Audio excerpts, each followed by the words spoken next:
Welcome, Sara. We are very excited to have you as part of the Self-Care Summit 2020. Now, you are joining us primarily for a speaker series, but we may actually throw you into a yoga session. Tell me a little bit more about your history and your practice. Hello, super excited to be here. My practice is mostly involved around children and the inner child. I've been in yoga for over 10 years now and have gotten my teacher training and in adults, also my teacher training with kids, worked with mindfulness with kids, and just learning how to take this yoga practice, one, not so seriously, and two, off the mat, and being able to just always tap into that place of innocence, that place of calm, that place of wonder, that place of joy. And I've been doing that a lot through the children and then my own inner child work. I love that place of wonder. That's definitely one of the most exciting places to be, where everything is exciting and glorious. Given the type of work that you do, mostly with kids, where do you struggle in your own self-care journey? I think that not listening to that inner child or to that inner voice. I feel like even recently during this Corona quarantine and everything, I'm in Nicaragua and I have this perfect setup of this life and everything right now, but I'm still not listening to what my inner child actually needs. And so I'm struggling in this thinking that I have to do it this way because that's the way that looks better than actually doing it the way that feels better. And so self-care right now is just taking that time to go, okay, what do you need right here, right now? And like even working with children, what do they need? Food, shelter, and to feel safe. And that's the three basic things. As long as those things are met, you can do anything. And I haven't been giving myself those basic needs. My situation has caused me to not feed myself when I want to be fed, not go to bed when I want to go to bed or do things like that. So that's been the struggle right now, is just not listening. But that's the first step, is admitting that I'm not listening. So we're already halfway there. Absolutely. The struggle is real, and know that you are not alone in that. I know it's an echoing theme with a lot of our speakers, but a lot of women in particular have a lot of guilt and shame in putting ourselves first, because we're always taught to take care of others, take care of your siblings, take care of your partner. And that's part of the whole summit, is about discovering that from self-care to self-love, hopefully to a deep, nourishing soul care. Now, what are you seeing in your practice? I'm not sure if this completely applies with kids, as their obstacles for self-care. They definitely just the same thing of they're listening to themselves, but adults aren't listening, or they're not feeling. So it's like this mirror of when you see a kid struggling, it's because they don't feel heard, they don't feel understood, they don't feel loved, they don't feel enough, and it's not them. It's not them saying, oh, nobody understands me, why me?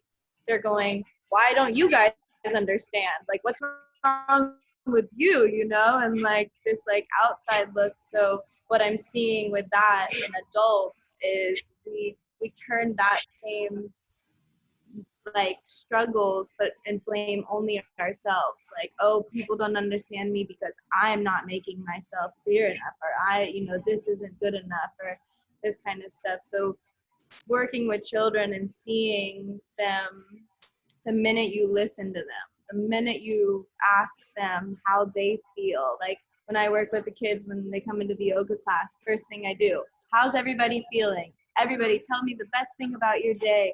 and then they're like, oh, so excited, somebody's listening, like, and then the other kids are like, oh my God, that's so fun and everything. And just that one moment, instead of like, like, mommy, look what I did. Yeah, hang on. And then they're like, and that's what we do to ourselves. Our inner child's going, hey, look how much fun, and like, oh, look what I did. And you're like, hang on, not right now, I'm working, I'm busy, like, and everything. So it's been this mirroring that I'm really seeing with the struggles. That's so true. I don't have kids, but my sister's a teacher, and to watch her connect is an absolutely beautiful thing. I sometimes joke that that's why I didn't have kids. She's just too good at it. I want to compete. Um, Now, what's the greatest benefit you've seen with self-care? My life, when I do tap in. What a fabulous answer! I'm so sorry to literally clap my hands. What a fabulous answer!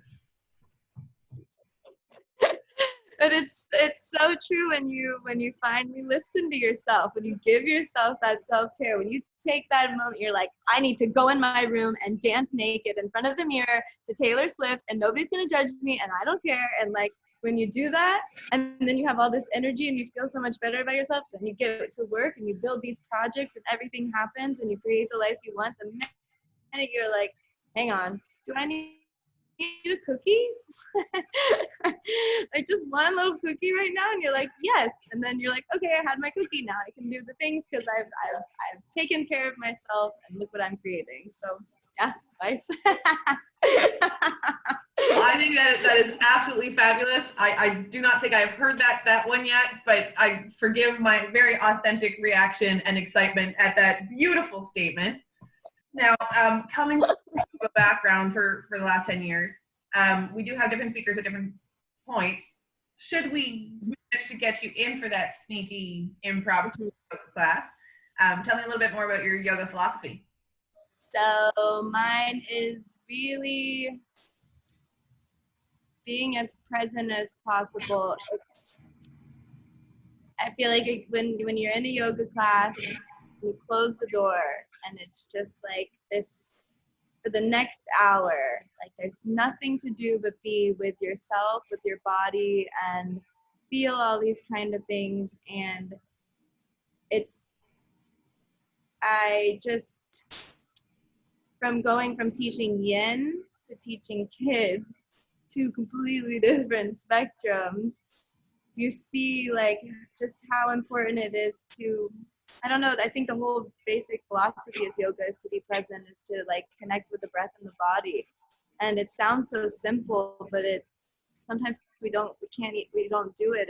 I don't know, for me, like, when you think of yoga as like an exercise class or something like that, then it takes away if you're looking at somebody else, judging like, oh, they're doing it better than me and all that kind of stuff. So working with kids, I'm seeing that, yoga is your own practice, but when you are in that room with those people for that moment, like, the connection is there, you're breathing all the same. And then when I work with the kids, I bring them together and have them create different things that I make them build forts together, and then meditation forts or things like that. Or like when I teach the adults, my kids class, we'll do the alphabet game, and you use your imagination. You have to think of an animal and you have to create your own pose, and then you teach it to the class. So it takes away this, like, this is the yoga teacher, I'm the student, everybody else is separate. Like,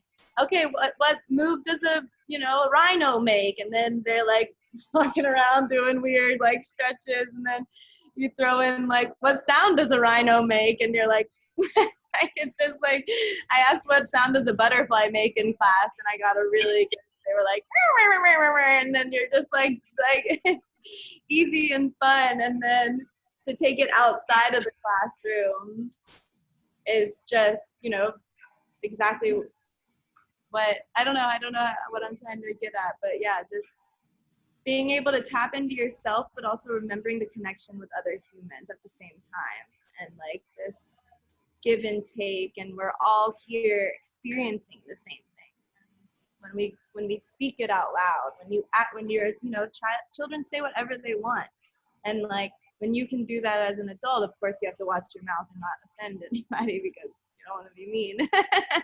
But when you're able to express all these emotions with other people going through the same process, it's what makes the world go round. And I think that that's why there's the element of community is so important with the summit, and that's why we basically built our very own social network just to be able to have those conversations, because a lot of times the learning happens after the session or after your time on the mat. So I have thoroughly enjoyed speaking with you. I know you don't currently have a class ready, but we were talking before, and you are currently preparing your very first online class. Tell us a little bit more about what that'll look like. So the goal is to make a 4-week program, so just 1 day a week, and it'll be different. Each class will be different ways to tap into your inner child. So for me, dancing is the number one thing. It's moving my body and singing. Maybe for somebody, it's, running outside and playing on like a jungle gym. Maybe the kids yoga class really taps you in, or maybe the journaling prompt. So it'll be different lessons each week, and then at the end of that, seeing which one worked for you the most, and then from there you can start working with the inner child more, eventually getting into the healing. I would love to get into healing the inner child. I would love to go back to school for like actual therapy. But my philosophy right now with the inner child is more being able to see the adult world through the eyes of that child still, and just make this life a little bit easier. Always embrace the world with that little sense of wonder. Well, thank you so much for joining us, Sarah. I cannot wait to hear more from you on Speaker Talks. Thank you so much.